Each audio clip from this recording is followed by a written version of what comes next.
This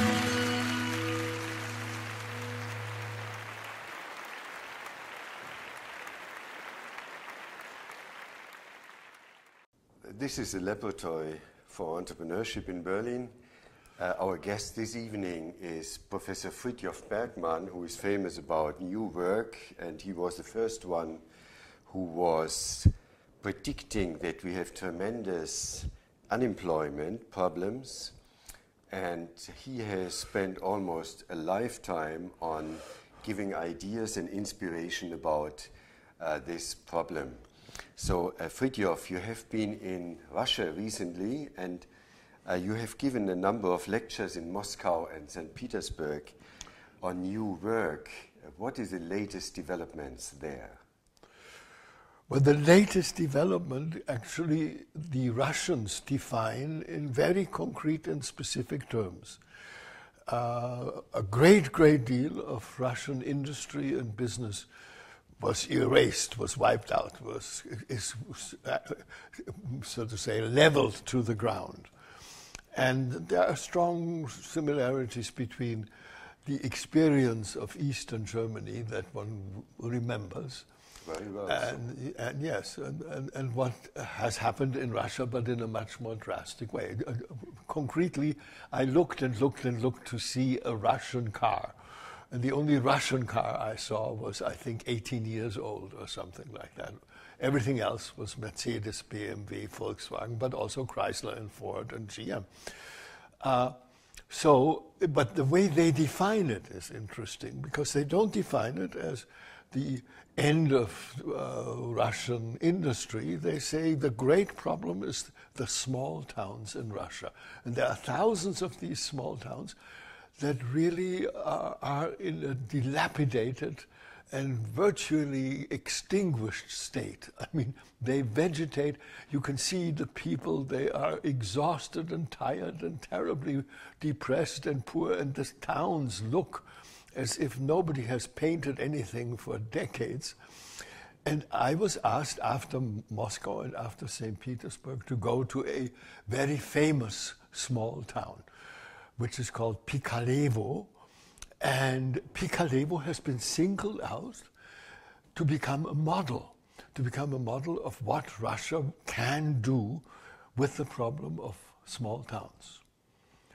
And actually, it is a well-known fact that Putin went to Pikalevo and singled Pikalevo out as the small town that he was going to make an example of, to demonstrate.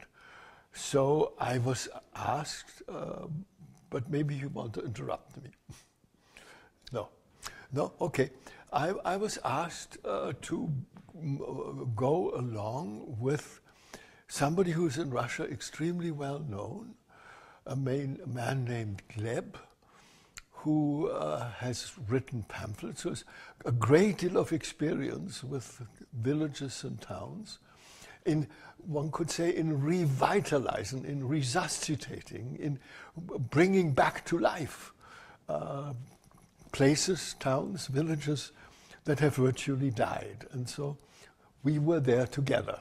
And what happened? What happened to Pikalevo? What happened to Pikalevo is, I can tell specific stories, but let me first give a general idea. The general idea is that they feel they must do it from the ground up, not from the top down. So it's, in that way, actually very the opposite of state-run, somehow politically dominated, but most of the time we talk to very simple people, long-time unemployed people. We also, of course, talked to the mayor, and there were other people there. But with the idea very close to, some of you are feeling and thinking, what could we do?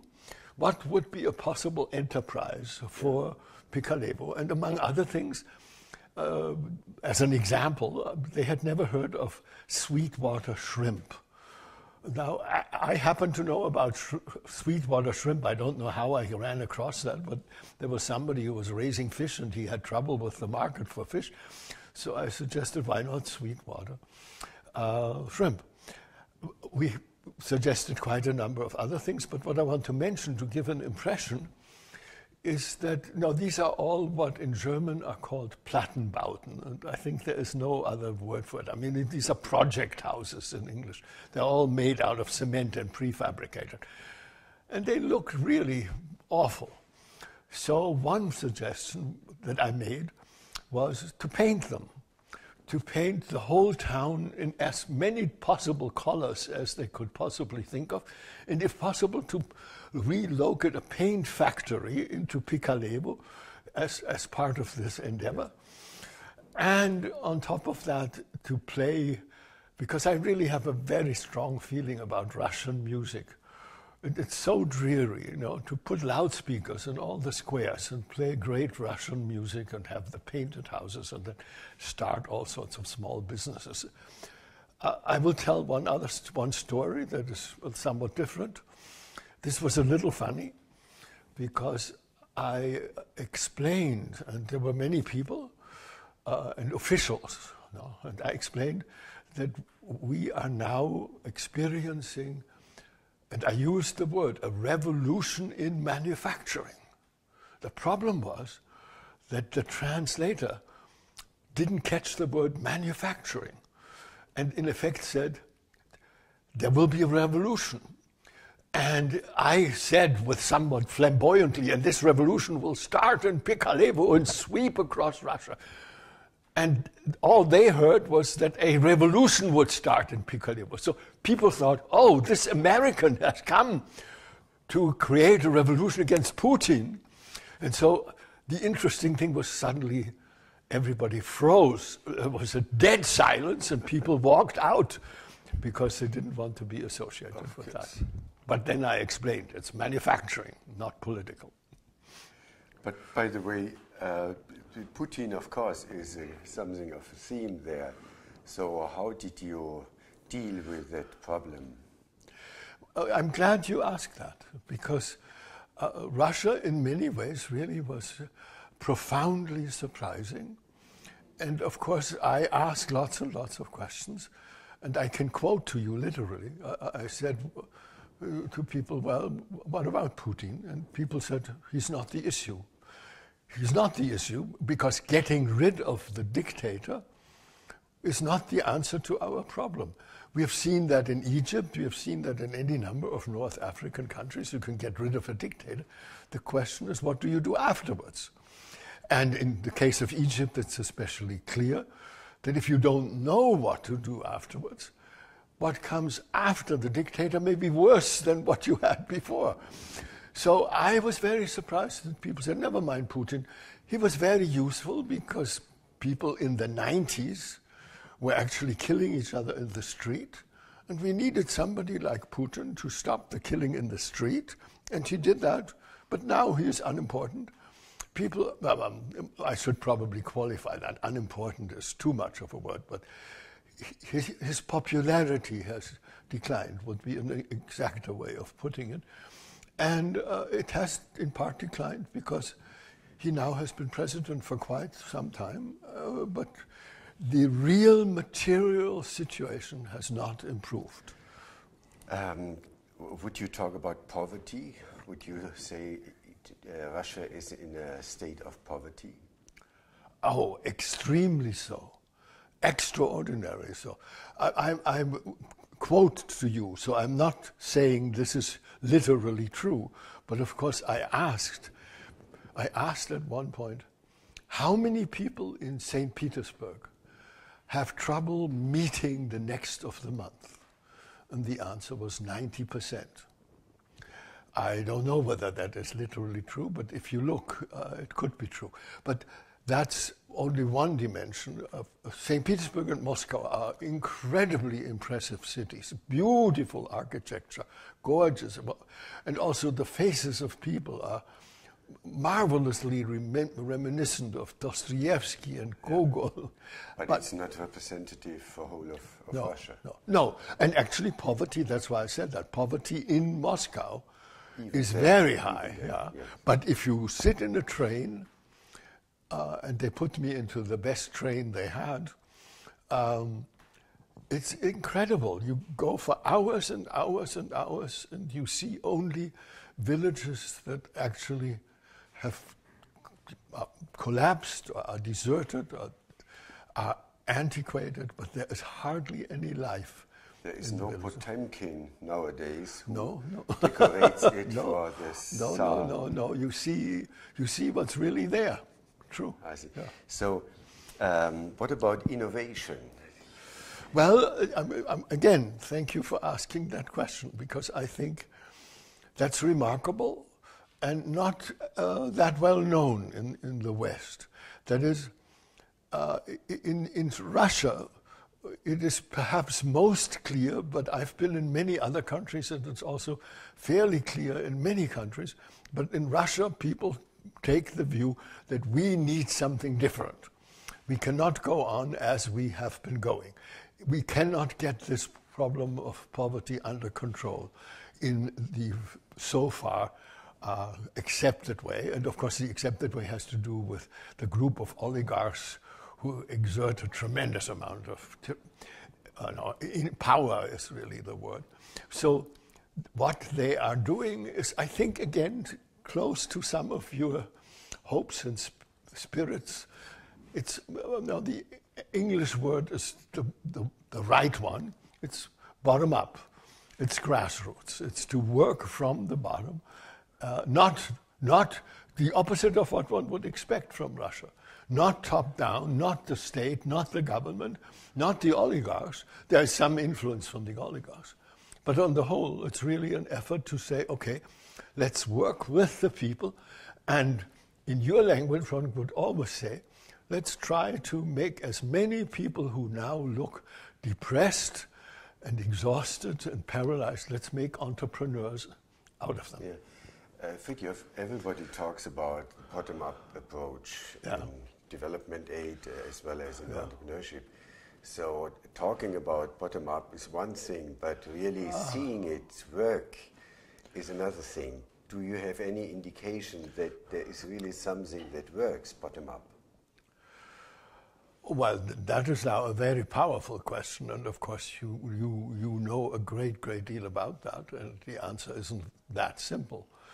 But I would say yes, although of course yes with some hesitation and qualification. But I went to Russia with many pictures and many examples, and not all of them were greeted with enthusiasm. But I also went there, and we have discussed this before. We have, in the context of new work, developed a way of making cement out of soil, which actually we call eco-cement, and which is 97% earth. And that, everybody was very interested in that and wanted to do something like that. And that is very much people building their own houses, people making their own cement. And the resource is available at the location? Oh, in this case, earth is available. That's, you can take soil wherever you find it. Yes. So in that case, it is. Yeah. Yes. A next step is, of course, to generate electricity. Electricity is a huge problem, which, by the way, it is also in Africa, in South Africa. But so I had many examples of how to generate electricity, not the German way, if I may say that, not photovoltaically, not with giant windmills that but eat, in some way, but simple ways, small ways. Yeah. So on those scores, that is maybe a way of summing some of this up. That people have a clear sense that they must provide for the necessities first, and that is, so to say, what Russia now wants to do, to make it possible for people to have the necessities. And of course, great interest in gardening and growing their own food, and pictures of Detroit and how Detroit has become literally a city that feeds itself. All of that was interesting. There's an old saying that is necessity breeds innovation. Yeah. Is it what you could observe there? Yes, but when you say that, Günter, I think that puts too much, so to say, that is too optimistic. I mean, yes, it's true, but at the same time, very much, including my friend Gleb, who was the experienced person who knows Russia like the back of his hand, who has done this for years, said, this is difficult, this will take time. And actually, to tell this somewhat differently, they put me up in a hotel. I don't know about whether other people would have survived this hotel, but it was freezing cold, and there was no warm water, and I looked all over the place for blankets, and I finally found some tablecloths to cover myself more. And so you have to think of it as really quite a tough situation. That sounds quite devastating. Yeah. It's a long ways from recovering. And there are lots of books with titles like The Return of Russia. And I think the return, I would say, has not yet happened, although books seem to say that there's a lot of work to be done. But what I found very inspiring is that there is a way of really coming to grips with the problem. And it's not only, and that should be said, it's not only poverty. There's lots of people who have a very keen sense of the climate problem. There are lots of people who have a keen sense of the resource problem. There is a green network all over Russia, and lots of Russia did come together for these meetings. And so there are many, many people with whom we would have an easy time discussing, because they see the world fairly similarly to how we see it. That sounds interesting, because maybe they are more close to understanding what ecological changes are ahead. Yeah. And maybe even it sounds like a model how to deal with much lesser means to cope with daily life. I think that is absolutely right. And from my perspective, and there we are not entirely of the same mind, but I think we are very similar. I mean, Germany is somewhat different from most countries at the moment. There are many good reasons for this, which one can mention right away, which have to do, of course, with export, which have to do with the fact that 10 years ago you were in a situation that is very much worse than the situation in which you are now with employment, with the whole machinery that you have to get balance going between entrepreneurs and people who work. So Germany is in a somewhat special situation.